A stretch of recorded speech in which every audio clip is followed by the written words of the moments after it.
For our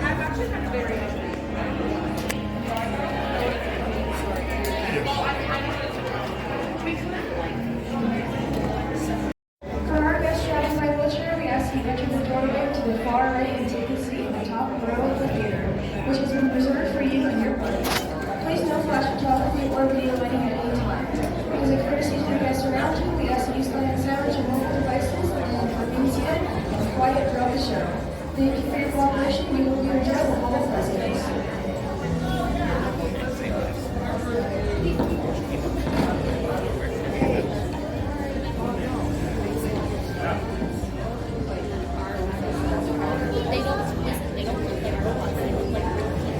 But they're not. They're not.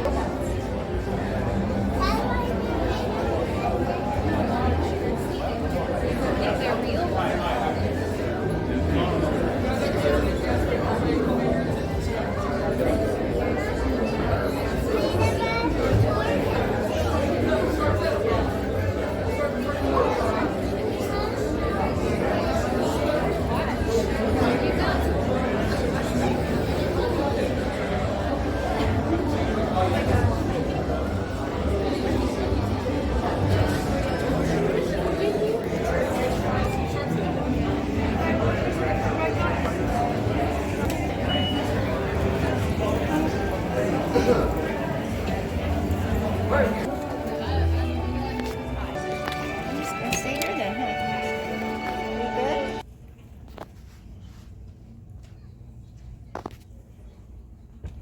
Welcome to the current celebration of America's leaders, past and present. The Walt Disney World Resort is proud to present to you the Hall of Presidents. In 1971, his love for America inspired the creation of the Hall of Presidents, a place to celebrate the optimism and goodwill he saw at the heart of the American story. Walt's vision was to honor the nation by honoring the American presidency.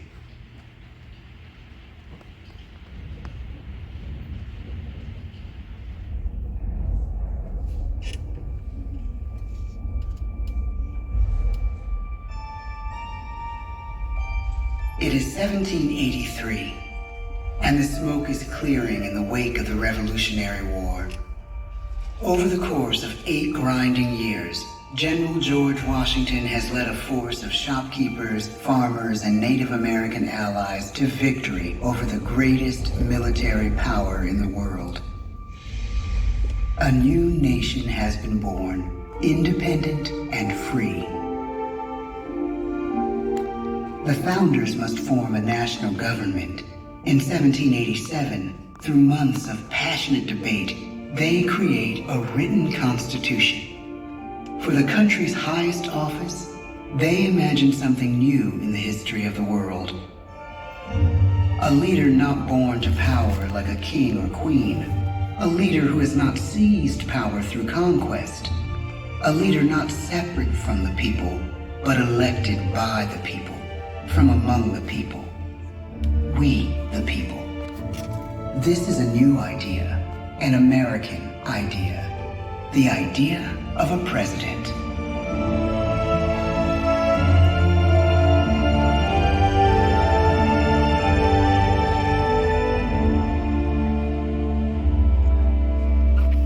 The people don't know exactly what a president will be, but there is little doubt who it will be. George Washington's stature and bearing have marked him as a leader. His integrity has made him a great one. Washington knows that many generals who have led successful revolutions make themselves dictators or kings. Instead, he steps down from power and retires to his home, Mount Vernon. The world takes note, and George Washington becomes the symbol of American ideals. In the first presidential election, it's Washington by a landslide. The only doubt seems to be his own. He writes, "Integrity and firmness is all I can promise. Integrity and firmness is exactly what we need." Everything he does as president will set a model for his successors. His final act may be the most important of all. After 2 terms, with no term limit in the Constitution and amid overwhelming support to stay in office, he steps down once again and hands power back to the people. He wants us to speak, to elect a new president. During the early years of the Republic, we choose leaders as different as Thomas Jefferson, John Adams, and Andrew Jackson. Elections are often bitter. Each president stands at that fiery intersection where personal character meets the challenges of the times. Some call the presidency a glorious burden. Jefferson calls it a splendid misery. We, the people, must choose well. We elect 15 presidents before the course of history brings us to the edge of a crisis like no other. A nation born of freedom still permits slavery. As the country pushes west, will new states be slave or free? The question produces bitter conflict. The issue rocks the election of 1860 and brings Abraham Lincoln onto the national stage. The tall, lanky, some say uncouth candidate from Illinois is a master of words at a time when speeches are printed in full for people to read. A house divided against itself cannot stand, he has said. With Lincoln's election, the House does indeed divide. Civil War. 11 states secede from the Union. The war becomes a defining passage in the American story. The president's own inner strength and depth of character changed the course of history. Lincoln had come up the hard way, on the American frontier, desperately poor, with less than a year of formal schooling. His early years were scarred by tragedy, the death of his mother, his sister, his first love. He struggles with depression, but never loses his determination to rise above it. He once said he's driven by a desire to leave the world a little better place for having lived in it. The war rages. Lincoln fights to preserve the Union and end slavery. Neither is a sure thing. At Gettysburg, Pennsylvania, 6 months after one of the bloodiest battles of the war, the president dedicates a cemetery to the thousands of soldiers who died there, in words we can never forget.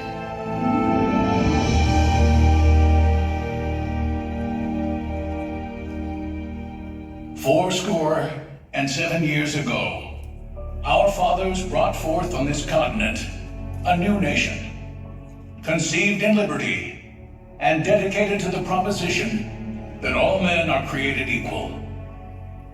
Now we are engaged in a great civil war, testing whether that nation or any nation, so conceived and so dedicated, can long endure.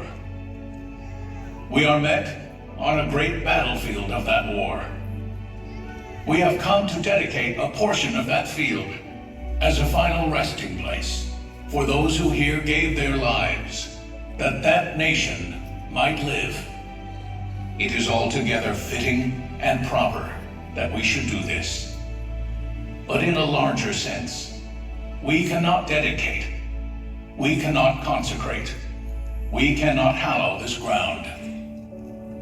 The brave men, living and dead, who struggled here, have consecrated it far above our poor power to add or detract.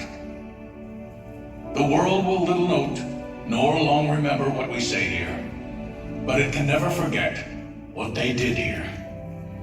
It is for us, the living, rather, to be dedicated here to the unfinished work which they who fought here have thus far so nobly advanced. It is rather for us to be here dedicated to the great task remaining before us, that from these honored dead we take increased devotion to that cause for which they gave the last full measure of devotion. That we here highly resolve that these dead shall not have died in vain, that this nation, under God, shall have a new birth of freedom, and the government of the people, by the people, for the people, shall not perish from the earth. The blood of over 500,000 Americans is spilled in this Civil War. President Lincoln's enduring hope is to give true meaning to the sacrifices of so many, to lead us to that new birth of freedom. With the end of the war and the end of slavery, a new birth truly begins. As we roll toward the 20th century, settlers roll west on wagon wheels and railroads connect the nation coast to coast. Millions of immigrants pour in from Europe and Asia. Population doubles. Our economy triples. Our standing among nations rises. We need presidents who can lead both at home and abroad. At the same time, a young Theodore Roosevelt is retreating from New York politics and personal tragedy. The death of his wife and his mother on the same day in the same house. In the Badlands of North Dakota, he rethinks his life and the life of his country. He returns stronger in body and spirit. His renewed energy is just what his country needs.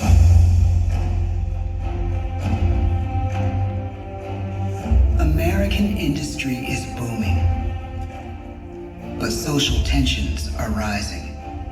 A progressive movement is bubbling up, pushing for change, and change is needed in the working and living conditions in cities. The gap widens between rich and poor. The demand for change grows stronger. Teddy Roosevelt is a knight on a crusade. He speaks with force and vitality in clear terms that make colorful headlines at a time when mass market newspapers have become the new media. To define his foreign policy, he borrows a phrase from an African proverb: speak softly and carry a big stick. But his greatest accomplishments are made at home. He breaks up giant monopolies, protects workers' rights, and calls for a square deal for all Americans, rich and poor, capitalist and wage earner. And a square deal for every man and every woman in the United States. He calls on America to be as great as the natural grandeur of its lands.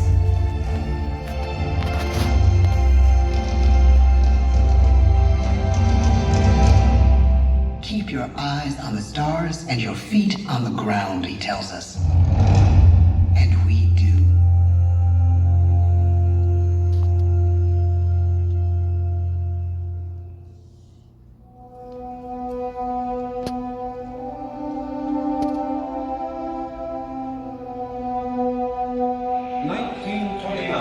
The bottom fell out of the market. 12 million unemployed. The bread lines and the soup. The results of the 1932 election now appear. When we elect our 32nd president, it is the worst of times. The course of history and the course of one president's life again shape a turning point in our national destiny. Franklin D. Roosevelt, paralyzed by polio, knows how to restore the faith of a people paralyzed by the Great Depression. I believe in practical explanation and in practical policy. He has found the inner strength his countrymen now need. He speaks to us like a friend, a neighbor. His optimism is contagious, his voice perfect for the latest breakthrough medium, radio. He calls us to believe we have nothing to fear but fear itself. And we do believe. Tonight's attacks on England are perhaps the most widespread of the war in the course of the day. But an even greater challenge dominates his final years in office. The Second World War.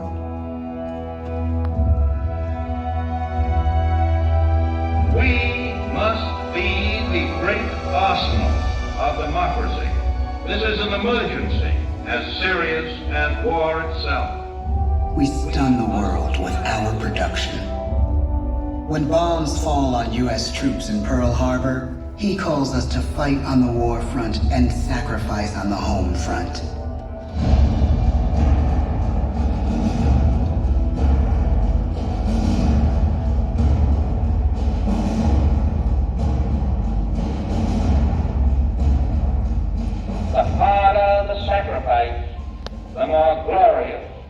strength.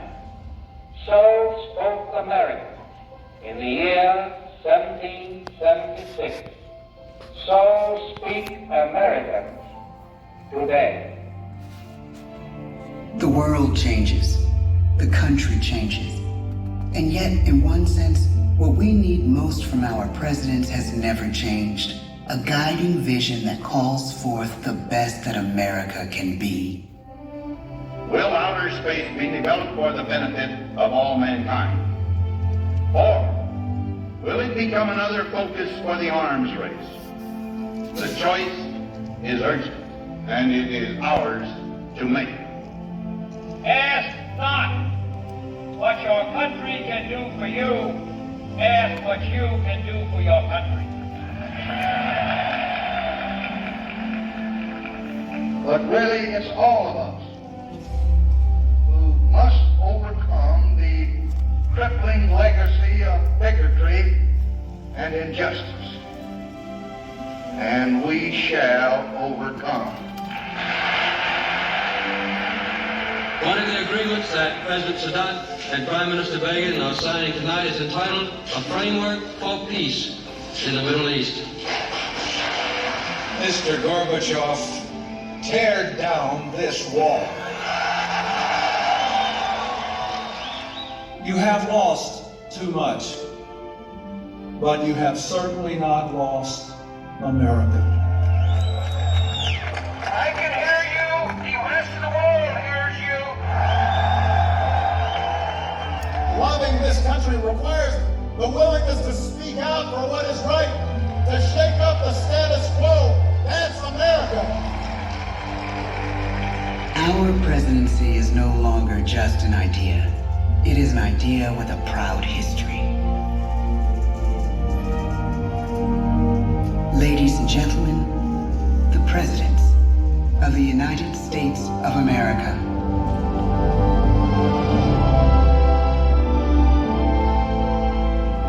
George Washington, John Adams, Thomas Jefferson, James Madison, James Monroe, John Quincy Adams, Andrew Jackson, Martin Van Buren, William Henry Harrison, John Tyler, James K. Polk, Zachary Taylor,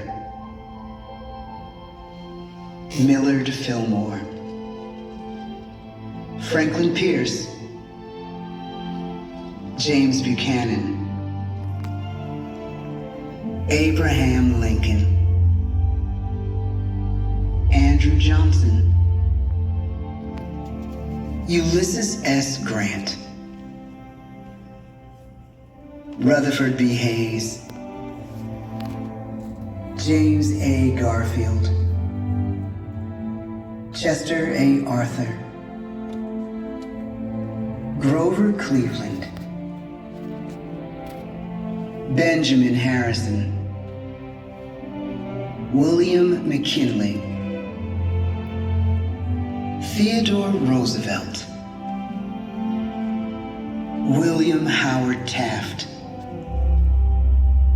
Woodrow Wilson, Warren G. Harding, Calvin Coolidge, Herbert Hoover, Franklin D. Roosevelt, Harry S. Truman, Dwight D. Eisenhower, John F. Kennedy, Lyndon B. Johnson, Richard M. Nixon, Gerald R. Ford, Jimmy Carter, Ronald Reagan, George Bush, Bill Clinton, George W. Bush, Barack Obama, Joe Biden,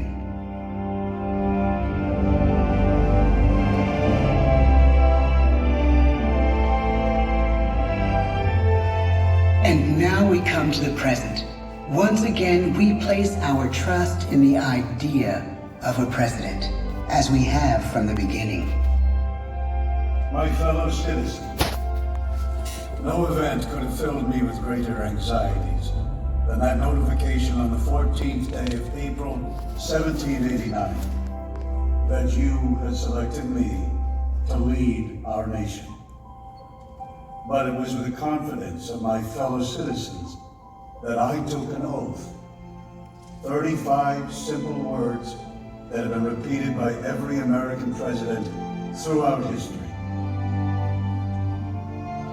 I, Donald John Trump, do solemnly swear that I will faithfully execute the office of President of the United States and will, to the best of my ability, preserve, protect, and defend the Constitution of the United States. So help me God. The presidency of the United States is a role unique in the world, an office entrusted to each president by us, we the people. Therein lies the genius of that new idea, now over 200 years old. A new idea our presidents have turned into a great American idea again and again.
Cheese spitting right in your face.